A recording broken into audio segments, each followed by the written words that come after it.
প্রিয় শিক্ষার্থীবৃন্দ, আজকে তোমাদের দেখাবো কিভাবে আমরা ম্যাট্রিক্সে র্যাঙ্কের মান বের করতে পারি।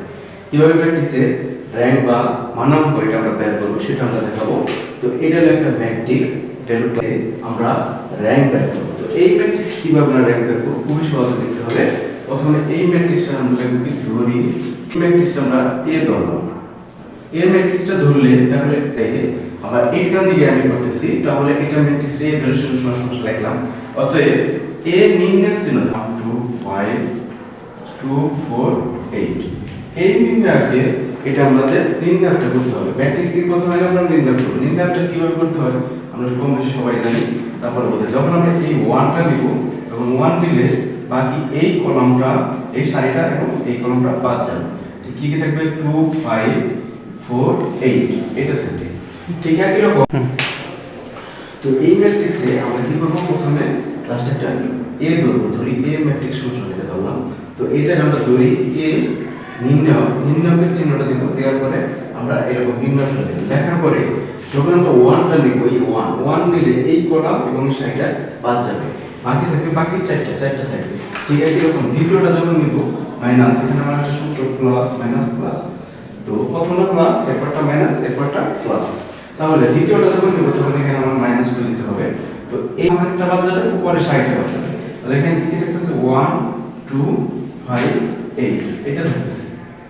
ঠিক একই রকম যখন আমরা প্লাস 3 নিব তখন এই তিনটা, এই সারিটা উপরে সারিটা এবং নিচের কলামটা বাদ যাবে। তখন প্লাস 3 নিলে থাকতেছে কি 1 2 2 এবং 4 এইটা থাকতেছে।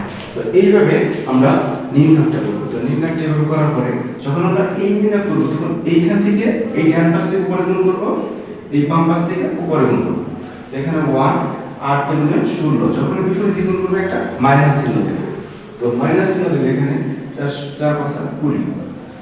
ঠিক এখানে -2, এখানে 8 একে 8, এখানে 5 গুণে 10 প্লাস 3, ঠিক এখানে 4 4। একই রকম আমরা ডান পাশ থেকে উপরে গুণ করব, বাম পাশ থেকে উপরে গুণ, বাম পাশ থেকে উপরে গুণ করলে সবসময় আমরা মাইনাস চিহ্ন দেব। তো এইভাবে আমরা করব। করার পর এখানে 1, এখানে আছে -4, এখানে 2, এখানে আছে -2, এখানে +3, এখানে আছে 0। তো এটা আছে পরে দিয়ে করবে কোন আসে 0। তো এখন এখানে আছে -4, এখানে মাইনাস আছে +4 আর এখানে 0। তো এটার মান আছে 0।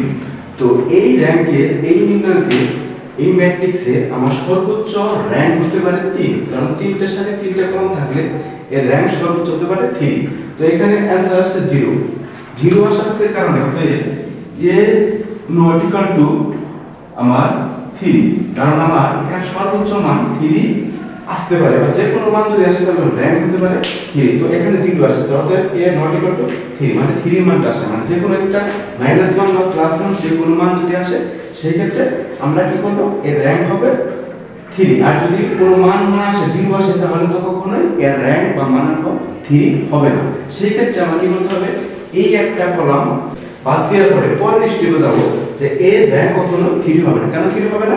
যদি এর মান 0 আসে তাহলে এর র্যাঙ্ক বা মানাঙ্ক কখনো 3 হবে না। আমরা বলছি যে একটা র্যাঙ্ক বা মানাঙ্কের সর্বোচ্চ তিনটা কলাম তিনটা সারি থাকলে তার র্যাঙ্ক বা মানাঙ্ক হতে পারে সর্বোচ্চ 3।